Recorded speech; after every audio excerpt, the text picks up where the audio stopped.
अस्सलाम वालेकुम दोस्तों, उम्मीद है आप खैरियत से होंगे। पिछले साल हुए दिल्ली दंगों से जुड़े एक मामले की सुनवाई के दौरान कोर्ट ने दिल्ली पुलिस की कार्रवाई को कानून के साथ मजाक बताया और पुलिस पर 25,000 रुपये का जुर्माना लगाया। मामला घोड़ा निवासी अब्दुल नसीर का है, जिन पर दिल्ली दंगों के वक्त में फायरिंग करके उनको जान से मारने की कोशिश की गई थी, मगर अब्दुल नसीर खुशकिस्मत रहे, लेकिन इस फायरिंग के नतीजे में उनकी एक आंख ज़ाय हो गई। पुलिस ने उनकी एफआईआर तक दर्ज नहीं की। कंप्लेंट ना लेने के वो बहाने बनाने लगे, तो मैंने उनसे बोला, मैंने कहा सर मैं एक विक्टिम हूँ। पुलिस के मायूसकुन रवैये को देखते हुए अब्दुल नसीर ने अपनी बात कोर्ट के सामने पेश की, जिस पर कोर्ट ने दिल्ली पुलिस को आदेश दिया कि अब्दुल नसीर की एफआईआर 24 घंटे के अंदर दर्ज की जाए, जिसका पुलिस ने उस वक्त विरोध किया था। इस मामले पर सुनवाई करते हुए बुधवार को दिल्ली हाईकोर्ट ने पुलिस के रवैये पर सख्त टिप्पणी की और कहा कि ऐसा लग रहा है कि दिल्ली पुलिस मुजरिमों को बचाने का रास्ता बना रही है, और ये भी कहा कि बड़े दुख की बात है कि पुलिस अपनी संवैधानिक ड्यूटी को निभाने में नाकाम रही है। दिल्ली हाईकोर्ट के एडिशनल सेशन जज विनोद यादव ने भजनपुर पुलिस थाने के एसएचओ और दूसरे कई ऑफिसरों पर जुर्माना लगाया है। इस ऑर्डर की कॉपी दिल्ली पुलिस के कमिश्नर के पास भी भेजी गई है।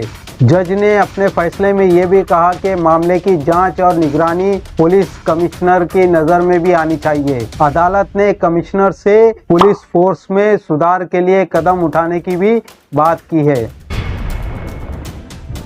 याद रहे कि अब्दुल नज़ीर पर 24 फरवरी 2020 को फायरिंग हुई थी। नज़ीर ने अपनी शिकायत में नरेश त्यागी, सुभाष त्यागी, उत्तम त्यागी, सुशील, नरेश गौर और कई अन्य लोगों को मुजरिम बताया है। ये आरएसएस से जुड़े हुए थे सारे लोग। रोड हथगोले तक थे उनके हाथ में। जय श्री राम, हिंदुस्तान, मुल्ला भागो पाकिस्तान, इस तरह की नारेबाजी हो रही थी। मुझे थोड़ा सा कॉन्फिडेंस था कि ये पड़ोसी मेरे साथ कुछ गलत नहीं करेंगे। उसके बाद भी मुझे उन्होंने कोई रियायत नहीं दी और मुझे शूट कर दिया। कोर्ट ने यह भी कहा है कि पुलिस ने एफआईआर दर्ज करते समय धारा 307 और आर्म्स एक्ट की धारा 25 का भी इस्तेमाल एफआईआर में नहीं किया है। कोर्ट में नज़ीर के वकील महमूद प्राचा ने बताया, पुलिस नज़ीर की शिकायत पर ध्यान भी नहीं दे रही थी।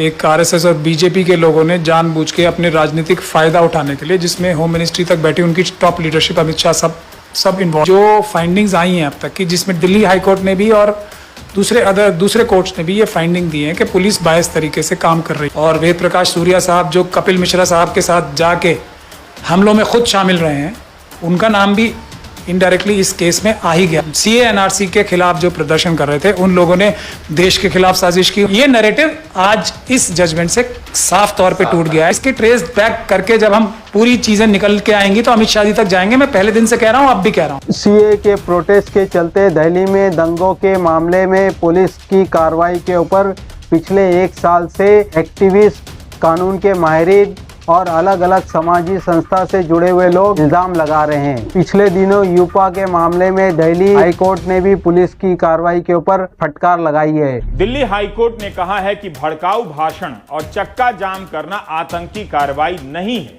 हमें यह कहना पड़ रहा है कि असहमति को कुचलने की बेचैनी में राज्य की सोच में प्रदर्शन करने के संवैधानिक अधिकार और आतंकवादी गतिविधियों के बीच अंतर की रेखाएं धुंधली हो गई हैं।